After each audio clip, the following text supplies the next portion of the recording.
Hello बच्चों, let's see this question. The question says, at what age does the process of oogenesis begin in a human female? Describe the process up to ovulation. So the key concept here is oogenesis. oogenesis की process start हो जाती है during second month of gestation, यानी ये fetal life में ही शुरू हो जाती है. fetal life में oogonia अपना नंबर बढ़ा लेते हैं थ्रू माइटोसिस.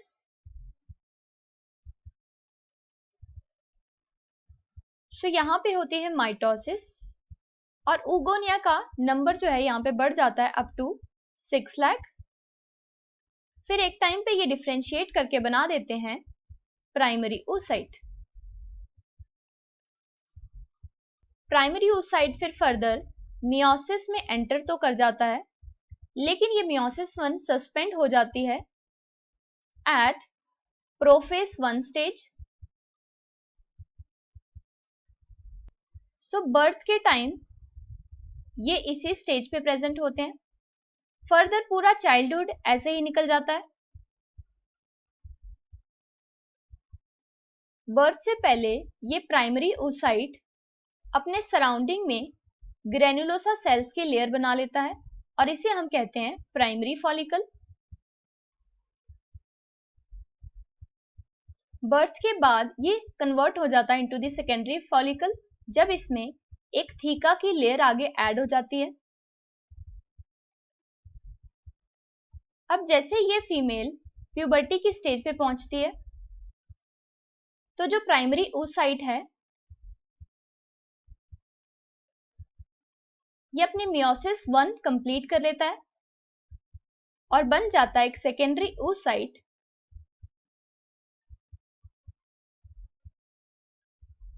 यहाँ पे प्राइमरी oocyte डिप्लॉइड होता है तो सेकेंडरी oocyte कैसा होगा? हैप्लॉइड. दूसरा बन जाता है यहाँ पे एक पोलर बॉडी. प्यूबर्टी के स्टेज में ही प्राइमरी फॉलिकल कन्वर्ट होता है इनटू दी सेकेंडरी फॉलिकल. अब ये सेकेंडरी फॉलिकल फर्दर आगे डिफरेंशिएट कर जाएगा into the tertiary follicle. Tertiary follicle में प्रेजेंट होता है ये secondary oocyte and it is surrounded by the granulosa cells. और ग्रेनुलोसा सेल्स के बीच में एक फ्लूइड फिल्ड कैविटी प्रेजेंट होती है जिसे हम कहते हैं एंट्रम.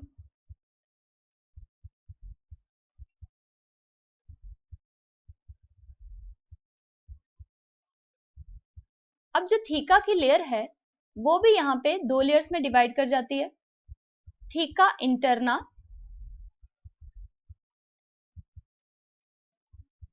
And theca externa.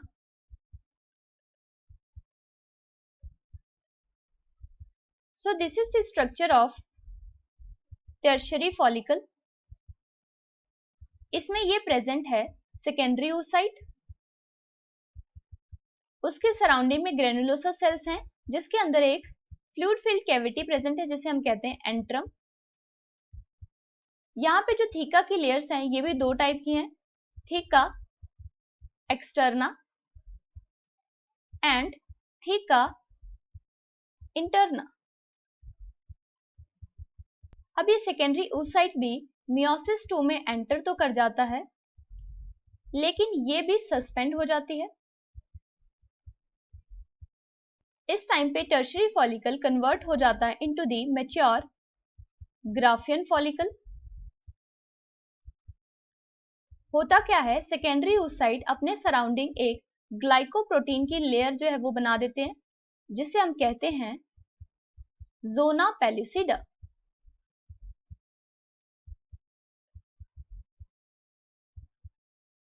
और इस स्टेज पे होती है ओव्यूलेशन, यानी ओव्यूलेशन के टाइम पे क्या रिलीज होता है? Secondary oocyte. अब ये सेकेंडरी oocyte ये जाके फेलोपियन ट्यूब में रेस्ट करता है थोड़े टाइम के लिए, वेट करता है स्पर्म की. जैसे ही स्पर्म आता है, स्पर्म का कांटेक्ट इसके साथ होता है तो इसकी मियोसिस 2 कंप्लीट हो जाती है और बन जाता है ovum and second polar body.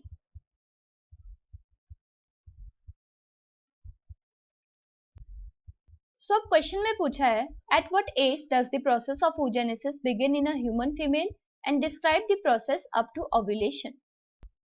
So the final answer here is oogenesis begins in the fetal life of the human female और इस प्रोसेस में oogonia कन्वर्ट होता है into the primary oocyte, then to the secondary oocyte और finally ये बना देता है ovum. Hope you understood it well. Best of luck.